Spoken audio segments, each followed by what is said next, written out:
Welcome to No Excuses, and today is another book review day, and we are going to review the book You Can't Screw This Up by Adam Bornstein.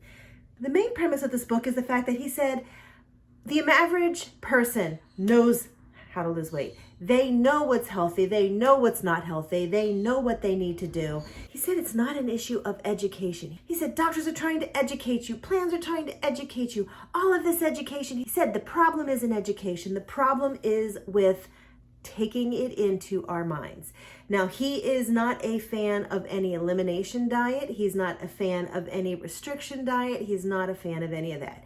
In fact, he's like, you can't just cut something out of your life. He's not a fan of any of those types of diets. He actually talks a lot about how you have to choose your identity.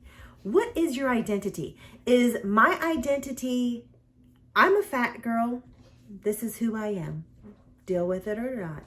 And you have this mentality of being fat. And he says, if you have an identity of being a overweight person, you are going to most likely behave like an overweight person. This kind of took me back to the book Fat Chance by Julie Haddon that I read, and she was like, you've got to stop the negative talk. And it kind of goes hand in hand with that. Because if you believe and you act like you are an overweight person, you are going to do the behaviors of an overweight person.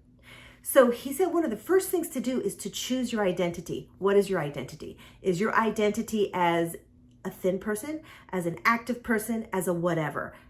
Choose your identity and then start living it. My words, fake it till you make it. The book does include some ideas of how to eat. One of his things that really stuck with me was the thought of how he says to eat. He said that you want to eat a meal and you want to focus on having the main portion of your meal be protein or fiber. Make that what's on your plate. He said, and then do a +1. He said, for your +1, it needs to be either fat, like a cheese, or a carb, like a piece of bread.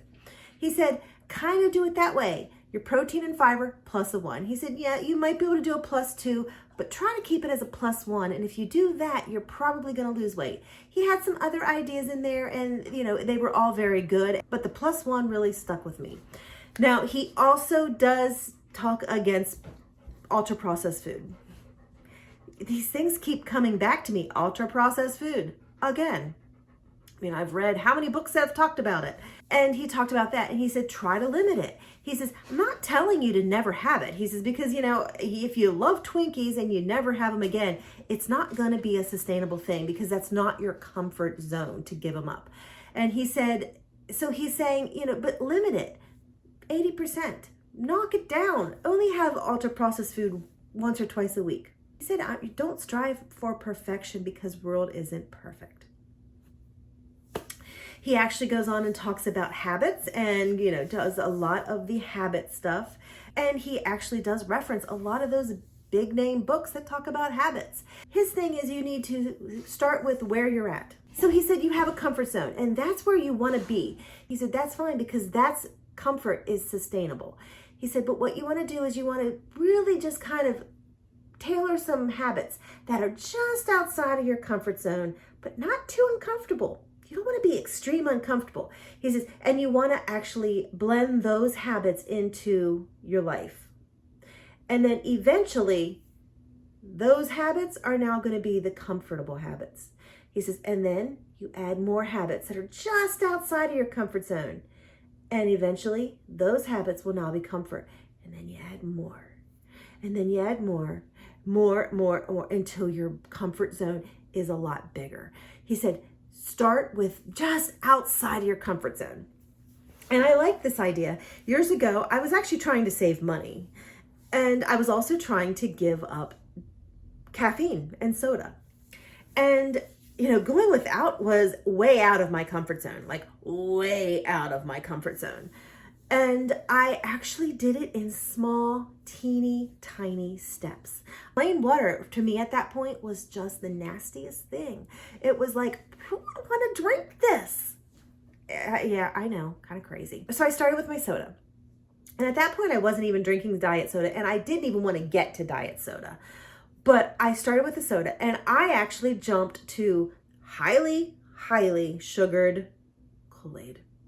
I would make a pitcher of it once or twice a day, and I would drink it with full out sugar. I'd put extra sugar in it. And then after a couple weeks, I actually used a little bit less sugar, and then a little bit less sugar, and then a little bit less, until I was only putting in like a little teeny tiny tablespoon in a whole pitcher of Kool-Aid. And then eventually I was drinking just the Kool-Aid pack without the sugar. And then once I got to that point, it was an easy thing to take away the pack, and I was left with water.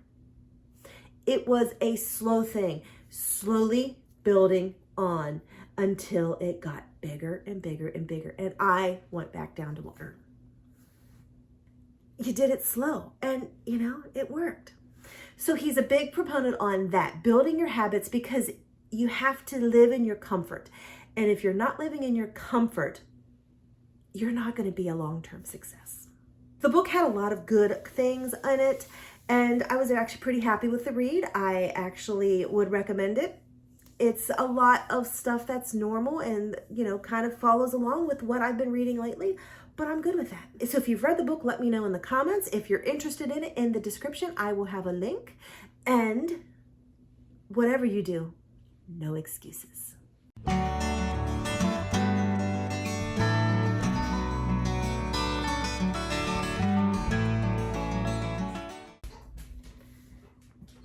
Hi.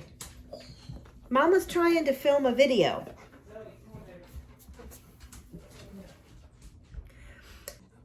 Zoe. He said here's Zoe breathing heavy. He said the main